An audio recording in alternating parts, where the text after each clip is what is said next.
What's good, you? And as I can tell, today we got another reaction video for y'all boys. Now, today we're going to be reacting to Caitlin Clark is exposing the WNBA self-sabotage. I think this has to do with her and like Ice Cube and the Big Three. I don't know if y'all heard about it, but apparently Ice Cube offered Caitlin Clark to like go to the Big Three or something to come play outside the WNBA to make extra money, and I think it's like a problem for the WNBA. I'm not sure why. You're getting your people more exposure and more money, getting you more looked at. That's what I would want, you feel me? But hey, I don't know. Let's get straight into the video and see what they're talking about. So Ice Cube, face of the Big Three League, gave a generous offer to Caitlin Clark, but unfortunately, that offer not only ruffled some feathers, but it started to reveal some potential uncomfortable truths about the WNBA and why they possibly aren't succeeding as much as they should be. It is a generous offer. And look, we're in a new age. It's like NIL. When we came up with the idea, our sponsors, our partners, they all want to make it happen. So, we was able to make that generous offer. We've thought about it. It's definitely doable. Both leagues play on CBS, so of course they love it if we can make it happen. So it's it's up to the player. As a league, we'll make it happen. We've always wanted to work with the WNBA. We wanted to work with the NBA. Unfortunately, that hasn't been able to happen. So to put a little bit more context behind it, especially for the people out there who aren't familiar who Caitlin Clark is, Caitlin Clark, senior, coming out of Iowa, balling out of her mind right now.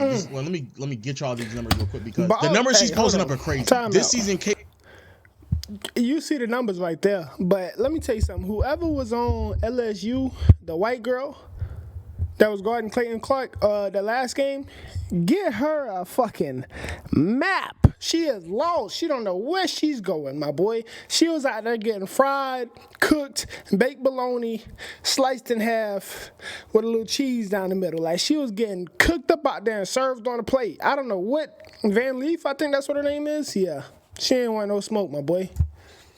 Caitlin is averaging 32 points, 9 assists, 7 rebounds, shooting splits of 45, 38, 86, is easily one of the most enjoyable, entertaining ball players, regardless of gender, regardless of race, regardless of whatever. Easily one of the most enjoyable ball players to watch right now. Electrifying, sensational, amazing to watch, right? And so, if you are WNBA, if you're someone who's rooting and supporting for women's basketball, you want to get behind this. Now, to be here and claim and supporting women, that's great. But the truth of the matter is that number is being presented to Caitlin Clark because she's entertaining to watch and she has the backing behind it with the viewership as well, because with those numbers that she's posting, with the electrifying play that she has that captivates the audience, the numbers, the ratings, the viewership is at historic highs. And I don't just mean that for women's basketball, I mean that for like college basketball, period. Literally just yesterday from when I'm recording this video, Caitlin Clark, Iowa draws a record 4.9 million viewers in the second round in the NCAA win. It's ridiculous right now. Hey, we not finna act like Caitlin Clark, not the white Steph Curry out there. Come on now. She out there, step back, pulling from deep. She hitting it from all around the floor. Like, come on now, be for real. She really changing the game for women's basketball right in front of our eyes. Just the way Steph Curry did, bro. She's changing it, bro. This is Steph Curry in 2016 versus LeBron. Angel Reese is LeBron, damn near. And Caitlin Clark is like Steph Curry. This is all, like, come on, bro. Y'all better hop on the train before y'all get left. Stop playing. Hawkeye's 64-54 victory over West Virginia in Monday's night second round game averaged 4.9 million viewers on ESPN, according to Nielsen, making it the most viewed women's tournament game ever, excluding Final Four contests and title games. So excluding that, still ridiculously high numbers. 4.9 million is outrageous. Monday night's game is also the most watched NCAA tournament game, men's or women's, on cable this year. The previous record was 4.1 million with an overtime victory of Houston's overtime victory on Texas A&M Saturday night on TNT. Now, mind you, this game happened on Monday, also during regular NBA games as well, so keep that in mind. It is the fourth Iowa women's game this season and first one on cable where the viewership was over 3 million viewers. Crazy. According to ESPN, Sunday and Monday's second round games averaged 1.4 million viewership, which is 121% increase over last year. Now, why is all of this important? Well, over the past past couple of years, there's been ongoing conversations about the WNBA and the viewership surrounding that league. Why is it so low? How can they get it higher? And in general, just to be honest with you, there has been a level of ignorance that has surrounded that conversation. I will openly admit I have also participated in that level of ignorance because I may have said certain things. I have said certain things without me being very knowledgeable of the game. So because of that, I really took a step back from this conversation for the last year and a half, watched a little bit more women's basketball, and my opinion for the most part still is pretty sound. My overarching belief is that the WNBA, the game itself, just isn't that entertaining for most people. I don't even think it's a women's thing. I just think that the way that they play basketball in that league is not going to be enjoyable to how most people perceive and consume basketball in today's game. I don't want to sound like that guy, but this nigga spitting facts. I cannot sit and watch a whole WNBA game to save my life. I don't know what it is. Like, it's not entertaining to me. I feel like if they would have added more excitement, I don't know how they would do it, but it's not it, my boy. You feel me?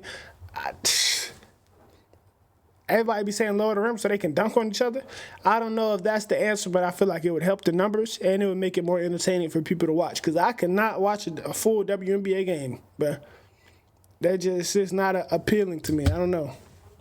But that's the thing. Caitlin Clark, in the way that she plays, actually does present that level of entertainment. And it's the reason why the viewership is as high as it is right now. These numbers are outrageous, and it further proves a point that the takes of lowering the rim may not have been as credible as many people try to make it out to be. And also, it kind of dispels this concept of like, oh, men just don't want to support us because they're misogynistic and da-da-da. And it's like, that can't be the case either, because there's no way you get that level of viewership if men are not also watching as well, right? So in one instance, I look at this as like a very this is a W right here, bro. Even though the offer, I honestly believe is some BS, this is W right here, dog. It's a W offer because if anything, it provides the evidence that, hey, people want to watch women's basketball. The numbers back it up. We have someone who's going to be playing at a high level who going to continue to give us these numbers and evidence to show this. And now we have a league that is telling us what the market value for Caitlin Clark is, an athlete of this stature that provides this level of entertainment value and viewership. And you're talking about $5 million.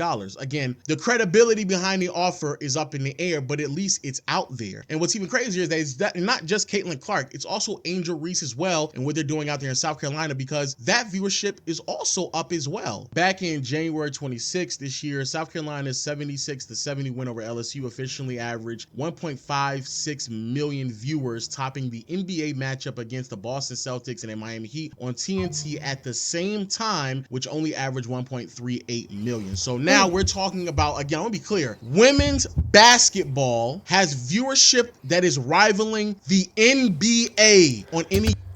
And that's the NCAA, bro. That's not supposed to be. That's supposed to be like the WNBA putting up the numbers. That's not supposed to be the NCAA putting up the numbers. So the people that's coming into the WNBA, they finna change the whole shit if y'all allow them to and give them the push that they need, bro. It's just like back in the day when that boy Magic came in the NBA. They gave him the push. You feel me? They gave him the push to clean out what it used to be and make it something new, make it something exciting. Let one of them go to the Sparks. Let one of them go to a big media team and snap ball out. You feel me? And watch what happens, bro. I'm trying to tell you right now. Given night. Let that settle in. And that's not the only game in which they had over 1 million viewers. It's multiple. And also, the reason why these numbers are also up, not only because, South Carolina undefeated, they're dominating, they're amazing, right? But also they have a star in their own right in Angel Reese. And both Angel Reese and Caitlin Clark are about to enter the WNBA. This moment in WNBA history is monumental. There's no denying it at all. Because all of the excuses to why your league has not been getting the viewership may be addressed with two players very similar to what we saw with Magic Johnson and Larry Bird. But instead of championing getting behind these two women, in particular Caitlin Clark, who's putting up ridiculous numbers, what I start to realize very carefully is that we have people in the community actually tearing her down and doing the damage that is consistently holding that league back. First, we have Lexi Brown on Gilbert Arenas podcast because she has something to say about the whole situation with the offer that was given. What do you think about Ice Cube and the Big Three offering Caitlin Clark $5 million to play in their league? Well, I have a lot of thoughts. But the first one is that TMZ, they put out the statement that he was going to give the contract to Caitlin Clark. But if you open the article and you see what he said was his reasoning, he wanted to provide more opportunities for WNBA players and provide opportunities to not go overseas. So you offered the contract to a player who's not yet even in the WNBA. Big Three does not happen during overseas season. So that doesn't make sense. That's true. And then you pretty much offended all of the European countries that open their doors to us, give us a lot of money, a lot of love, and a lot of experience by calling them dismal and dubious. And there are some very beautiful countries that we have the opportunity to go play in. So Fuck them. We trying to do what we trying to do here in America. We trying to get y'all more spotlight in the Big Three, and I'm trying to get myself more spotlight. We can come together on this and make it something special. You feel me? He was trying to give Caitlin Clark an opportunity that none of y'all had before. A check worth $5 million that some of y'all don't even make in the WNBA, and you complaining. Like, what is there to complain about? You're getting paid more to do a job that you already do. What more do you want? I get all the what you just said, but come on now. It is a better opportunity to get more exposure, to get more light on the WNBA, like everybody wants, which y'all need to make more money in the WNBA. So that's crazy. Why'd you even say something back? I mean, if you're gonna say that it's for that, then stand on that. But I don't think I think he's trying to make a business decision, which he's a businessman, that makes sense. But to mask it in this, I want to uplift and support WNBA players and women athletes is kind of a cop-out. Is that not what it is?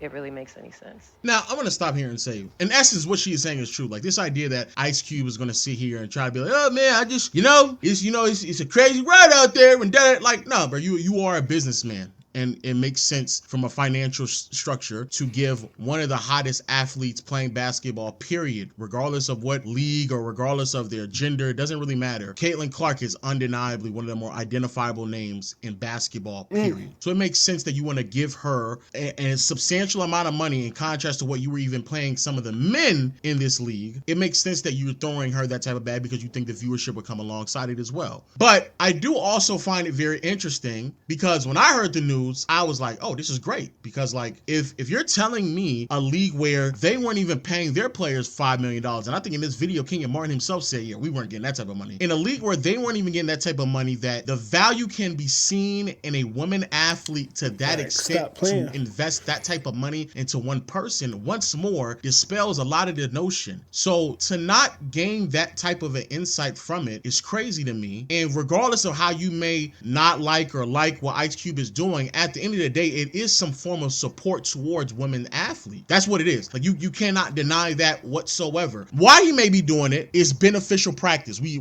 financially, he should benefit from it. That's the reason why he's doing it. Women athletes have existed before. He's just never handed them the opportunity. There is now a woman athlete who is garnishing a ridiculous amount of viewership that will potentially increase the viewership of the league that he is a hold of. So yes, undeniably, there's still going to be some financial implications that he will benefit from. But for you not to still acknowledge it's still some form of support to women, I think it's crazy, especially when the league has been dominated by men for its entire existence. To even give that opportunity to a woman is continuously breaking down the barriers in some regards. But more importantly, it again shows the value that a woman can have in the space. Why not acknowledge that? I found very interesting. I didn't understand that whatsoever. But then I dug a little deeper and I saw this clip also from Gilbert Arenas' podcast, Miss Cheryl Swoops, and this is what she said. So when you look at Caitlin Clark and what she's doing now, on the verge of breaking Kelsey Plum's record, obviously generational college basketball career, how do you think her game will translate to the W? So that's a two-part question for me. Records are made and set to be broken. But if you're going to break a record, this isn't just for Caitlin, but you asked me about Caitlin. If you're going to break a record, to me, if it's legitimate, you have to break that record in the same amount of time that player set it. Okay. Right? So if Kelsey Plum set that record in 4 years, Well, Caitlin should have broke that record in 4 years. But because there's a COVID year, and then there's another year, you know what I mean? So she's already had an extra year to break that record. So is it truly a broken record? So let's stop there. What? So you saying everything has to be the same for me to break that record? That makes zero sense. Because back in the day in track and field, they didn't used to have the same tracks that we had, you feel me? And motherfuckers stay breaking their records, but they don't look at it as like a slouch. They just look at it as like the time has changed. You feel me? COVID, how you gonna blame her for going through COVID? Motherfuckers can't get sick. Oh yeah, but y'all just saying anything. And let me make sure the job is done correctly, because no one on that set actually corrected her. And completely an unnecessary thing to say. Somebody breaking a record, you just celebrate them, right? But it is odd to me once more that a player who is on the brink of transcending the level of entertainment and viewership to a league that desperately needs it, this is the conversation that is being had. But let me go ahead and correct her, as somebody should on that set should have done. And for people that don't know, Caitlin Clark broke the record in earlier this year for the most points being scored, originally held by Kelsey Plum. And on top of that, the reason why people are kind of talking about her is because they're all gearing up for her to be drafted into the WNBA. So again, big talking points here for a player who should be trained. This is like a Magic Johnson caliber player that's about to enter the league and that can completely shift all the momentum in the favor of this league. But to fact check what was just said, Caitlin Clark not only played fewer games, as she did it in 123 games when Kelsey Plum had 139 games, but she also had 4 years. Why you think the COVID year added another year, I don't know. That doesn't, I don't know. But it's odd that, again, that's how you're talking about somebody who's going to be transcendent, someone who has that type of potential. That's odd, but you're factually incorrect. I've said this several times on this channel. I've said it before. One of the biggest problems I have with these conversations about the WNBA and just in general is that people do not have genuine dialogue. That even when you're trying to converse, these are some of the things that are being stated and nobody doesn't even correct them. It's not genuine regardless of how we're discussing it. So now it's all starting to look a bit more suspicious. So once I saw those two clips and then I start looking deeper into some of these rating numbers, and I'm like, there's just no way that we are actively trying to push away talent that's coming into this association that is going to save this league more ways than none, that you all are sitting here doing this. So then I decided to do a bit more digging, and I found some of the most disturbing, self-sabotaging bullshit I have ever seen in my lifetime. From USA Today, women's basketball needs faces of future to be black. Enter Juju and Hannah. Now, I want to be clear. Juju can hoop. Now, she's a hooper. I ain't gonna hold you. She hoops, right?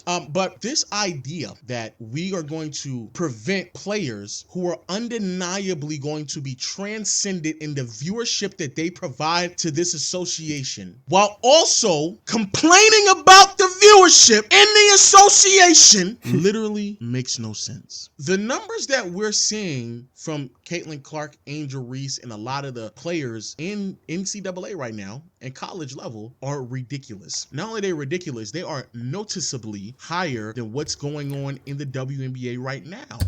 You know what it is? People aren't acceptable to change unless they do it themselves. Unless everything change how they want it to change, they not fucking with it, all right? They don't want somebody else to come in and make that change. You feel me? They see Caitlin Clark come in, they see where it's heading to, and they don't like that, my boy. They don't want the spotlight getting taken from them. Who don't want to be in the spotlight? You feel me? We can complain about all the shit and we get our way. Hopefully, when shit change, now shit changing. Y'all don't want it to change how it's changing. Come on now, bro. It's starting to. The gears are starting to turn. Let her go and do her thing, bro. Come on now, why y'all hating?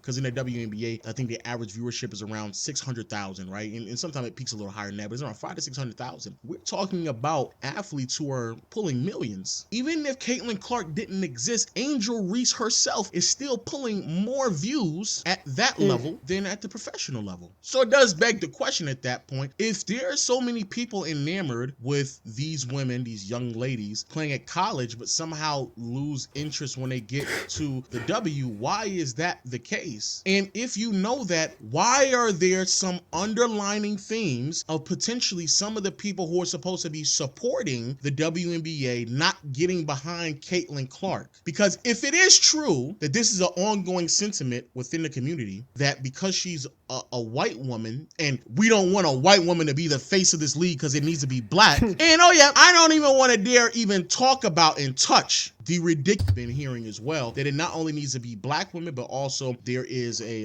LGBTQ plus push as well. If that is the case, we are effectively talking about an entire association ruining itself from the inside out. You cannot sit here and claim that everybody else is the problem when we have athletes who are now entering it. And let me also say this as well. Bro, that rule that makes these young women play 4 years of college before they get into the league is insanity. That is the dumbest thing I've ever heard. Yeah, because we have been waiting on Angel Reese and Caitlin Clark to get into the W for way too long. The fact that there's numbers that provide the evidence that they're putting up crazy numbers, and you're going to stop them from doing what they're trying to do because you believe that this league should have a certain type of face to it, you're now trying to push agenda over the actual quality of the sport. You don't give a damn. You don't care. But yo, let me know your thoughts. All right, so with that being said, well, I do have something to add on to it. It's just like LeBron. So another reason I feel like they're doing that is because they really don't think that she's going to be able to do that on the next level. So they believe it's like unguaranteed hype because, we haven't seen her yet. So just like LeBron was getting hate when he was coming out of high school and he was like, oh, I don't think he's going to be there. He's going to be some help. He's not going to be the star of the team as soon as he gets here. And then he gets there and he changed the whole fucking franchise. So I feel like they're just not sure, so they don't want to give her too much clout, especially when they've been doing this their whole life. You feel me? And now they see somebody younger doing it, as in college getting these, hate starts to build up. I'm trying to tell you. But with that being said, this is going to conclude today's video. If you like what you saw, hit that like, comment, subscribe, turn on your post notifications, and I'm out, y'all. Bow.